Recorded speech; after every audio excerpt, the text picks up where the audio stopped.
Thank you for downloading your very own personalized video. I wanted to chat to you today about how best to recruit for retention. It's a major buzzword today. All of us need to watch our costs. Big companies, small companies, owner-managed companies, you need to watch your costs. Recruitment forms a very, very big part of those costs.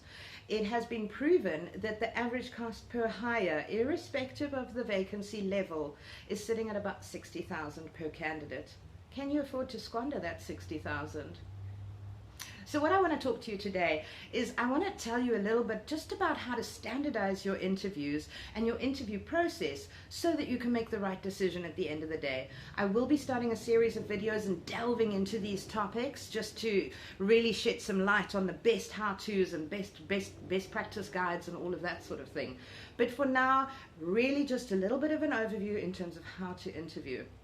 So my first tip for you today is to start with why. Consider why you have invited this candidate for an interview. Do you truly believe that they've got something special and you just want to see a little bit more? Or are you interviewing to meet a quota?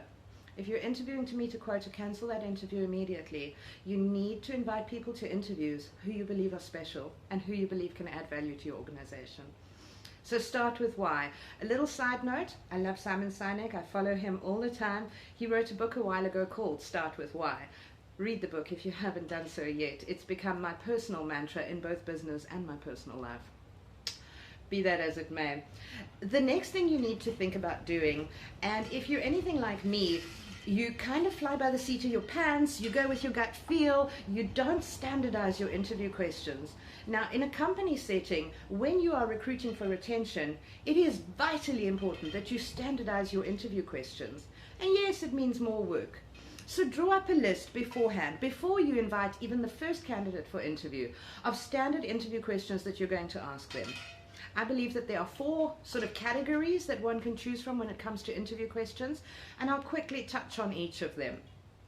The first one, very standard, very basic interview questions. So these are things like, tell me about yourself, what is your 5-year plan, strengths and weaknesses. So it's all of those what I call sort of iffy interview questions, but you need to throw a couple in. There is a psychology behind them, and you can learn a lot about a candidate with these questions. I'll tell you more later. The second category you need to look at is you need to look at behavioral-based interview questions.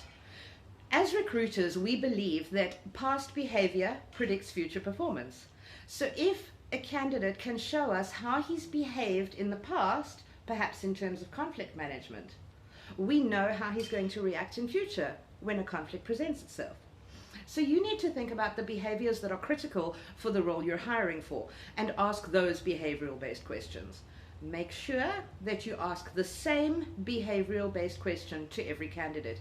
You need to be comparing apples with apples here. The next sort of question category that you can look at is technical interview questions. Now, every job comes with a technical requirement. If you're an accountant, you need to be able to prepare financials and do recons. If you're a salesperson, you need to be able to meet your targets. So every job has a technical component. You need to identify what are your critical technical components and ask questions related to that. Okay? Make sure that you draw out of the candidate examples from them. Don't say to them, have you met your targets? They say yes, and you go, perfect, and move along. It's not the case. Give me an example of a time that you've met your targets. Were you ever commended publicly for it? Delve into this. Candidates don't understand how to give us the information we're looking for. I'm trying to teach them, that's another subject entirely, but pull that information out of the candidates. And the final category of interview questions is the ones that I call the dodgies. So ideally, you would have prepared for interviewing Joe Soap. You would have gone through his CV before he walked into your office, and you would have identified on his CV a couple of things that perhaps don't make sense to you. These are the dodgies. So maybe he left a management role and took a non-management role. Why did he do that? You need to understand the psychology behind his decision making. Perhaps he jumped industries in the middle of his career. Again, you need to probe this and find out.